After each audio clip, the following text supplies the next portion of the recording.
नमस्कार दोस्तों, कैसे हैं आप? आशा करता हूँ बहुत अच्छे और अपना परिवार का बहुत अच्छे से ख्याल रखते हैं। दोस्तों, आज की इस वीडियो में मैं पेरेंट्स से बात करना चाहता हूँ, इंटरनेशनल स्टूडेंट के पेरेंट्स से जो अपने बच्चों को भेज दे रहे हैं कनाडा में सेटल होने के लिए बिना किसी प्रिपरेशन, बिना किसी चीज के। मैं किसी पर्टिकुलर आदमी का नाम नहीं लेना चाहता, लेकिन जो मैं यहाँ देख रहा हूँ इंटरनेशनल स्टूडेंट्स की दुर्दशा, उसको देखकर बहुत बुरा लग रहा है। देखिए, मैं कोई जनरलाइज नहीं कर रहा हूँ, हर आदमी डिफरेंट है, हर आदमी के सर्कमस्टांसेस डिफरेंट है, तो वैसे ही सबके सिचुएशन डिफरेंट। बट ओवरऑल जो मैं देख रहा हूँ, बहुत सारे इंटरनेशनल स्टूडेंट्स की हालत बहुत खराब है।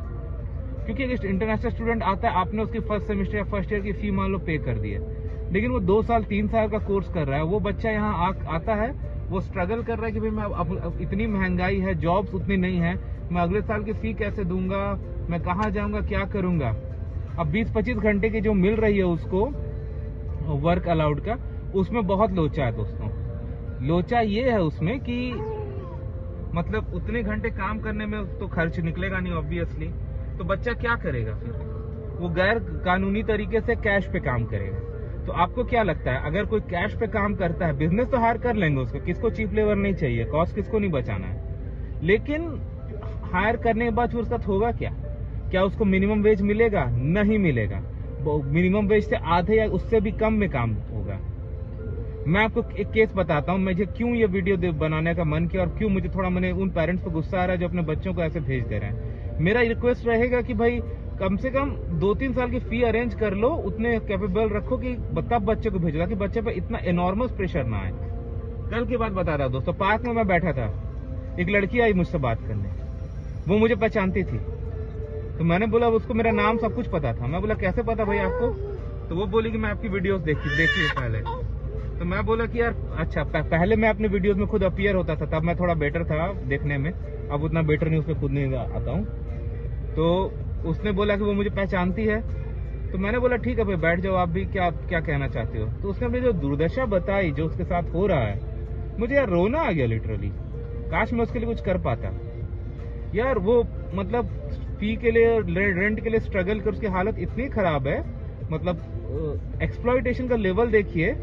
वो जिस घर में रहती है उस घर में मतलब रेंट तो दे रही है, लेकिन रेंट थोड़ा सा कमी करने के लिए उसे उस घर का माने जो बाई वाला काम है ना, साफ सफाई ओनर उससे करवाता है, उसका रेंट में थोड़ा 100 या 200 एग्जैक्टली उसने नहीं बताया, उसने बोला कि थोड़ा कम कर दिया रेंट, इस बात पे कि घर का वो काम करेगी, खाना बनाएगी, ये सब वो कर रही है।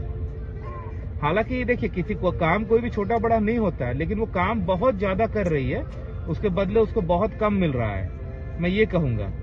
और पूरी तरह से मतलब दूसरों के कंट्रोल में है वो। मुझे देखिए सुन के बहुत बुरा लगा। वो बोली कि क्या करे, नहीं हो पाता है खर्चा, क्योंकि एक तो उसे अपनी फी पूरी करनी है, दूसरी तरह उसके घर वाले जो उसके लिए इतना कुछ मनी करके यहाँ कनाडा भेजे, वो एक्सपेक्ट करते कि ये वापस पैसे भेजे उन्हें। ये बोल रही, ये इस लड़की ने मुझे बताया खुद का खर्चा नहीं निकाल पा रही है, इतना मुश्किल, इतना स्ट्रगल, इतना एक्सप्लॉइटेशन हो रहा है, लेकिन क्या करे वो।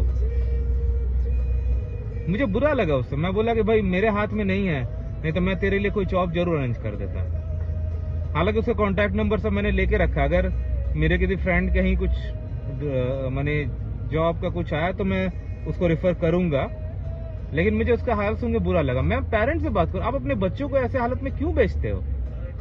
फर्स्ट ईयर की फी किसी तरह कर दी आपने ये सोचा कि वो बच्चा यहाँ अगर इतनी महंगाई में, इतने स्ट्रगल में अपना सेकंड ईयर थर्ड ईयर का फी कहाँ से निकालेगा? यही कारण है कि बहुत सारे स्टूडेंट्स गलत रास्तों में पढ़ रहे, गलत हाथों में पढ़ रहे हैं, एक्सप्लॉइट हो रहे हैं वो इधर उधर। उसके बाद भी जब खर्च नहीं निकल रहा है तो कुछ ड्रग्स के धंधे में पड़ रहे हैं, और उससे भी गंदे धंधे। खासकर लड़कियां बहुत इजिली विक्टिमाइज्ड हो रही है। मुझे बोलने की जरूरत नहीं है किस लेवल तक जा रही है, ये हम सब जानते हैं। इसको बंद करने की बात, इसमें पेरेंट्स की गलती है। अगर मैं पेरेंट हूं, मैं अपने बच्चे को ऐसे ही एक दूसरे देश भेज दूंगा बिना उसको प्रॉपर रिसोर्सेज दिए कि जा बेटा वहीं रह, मुझे पैसे भेज। ये क्या है दोस्तों? मैं दूसरे देश में जाके पढ़ाई करना, बेटर जिंदगी की कोशिश करना में कुछ गलत बात नहीं है, लेकिन कम से कम उतने रिसोर्सेज तो दीजिए अपने बच्चों को, ताकि वो गलत हाथों में ना पड़े। वो बुरी तरह गलत हाथों में जा रहा है, इसको बचना होगा। तो मैं यही कहूंगा दोस्तों कि बीइंग अ पेरेंट ये नहीं होना चाहिए। इसके माने मुझे नहीं लगता कि कोई पेरेंट्स, देखो ऐसा तो कोई पेरेंट नहीं चाहेगा कि उनका बच्चा दूसरे देश में जाए, वहां जाके गलत रास्ते में चल जाए। लेकिन मैं सामने देख रहा हूँ, जा रहे हैं लोग स्टूडेंट्स गलत रास्ते पे, मजबूर है, वो नहीं करना चाहते, वो बड़े बड़े सपने लेकर आते हैं, बहुत खटते हैं, बहुत मुश्किल से काम ढूंढ के काम करते हैं, बहुत मैंने खुद पे स्ट्रगल डालते हैं, लेकिन एंड ऑफ द डे उन्हें क्या मिलता है? कुछ नहीं, एक्सप्लॉयटेशन। बहुत सारे केसेस, मैं सारी केस के लिए नहीं कह सकता, लेकिन बहुत सारे केसेस में ये हो रहा है, एक के बाद एक स्टूडेंट्स के साथ मैंने गलत हो रहा है। कई केसेस हुए जिसमें स्टूडेंट्स ने सुसाइड किया स्ट्रेस की वजह से। क्या मैं बताऊं, ड्रग्स के धंधे में पड़ रहे हैं, प्रोस्टिट्यूशन के धंधे में पड़ रहे हैं, ये ठीक नहीं हो रहा है, इसको रोकना होगा। और इसमें सबसे पहले जिम्मेदारी पेरेंट्स की है। बीइंग अ पेरेंट, मैं कभी नहीं बोलूंगा कि कोई भी अपने बच्चे को भेजे ऐसे कि उसे बिना प्रॉपर रिसोर्स। अगर आप अपने बच्चे को दूसरे देश भेज रहे हो तो भाई सिर्फ फर्स्ट ईयर नहीं, कम से कम 3 साल का कोर्स है, 2 साल का कम से कम फी कलेक्ट करके भेजो उसको, ताकि वो फी के लिए स्ट्रगल ना करे, इधर उधर किसी गलत काम में, गलत हाथों में ना पड़े। थोड़े पैसे भी उसके सपोर्ट रखो, उस पर उतना स्ट्रेस मत डालो।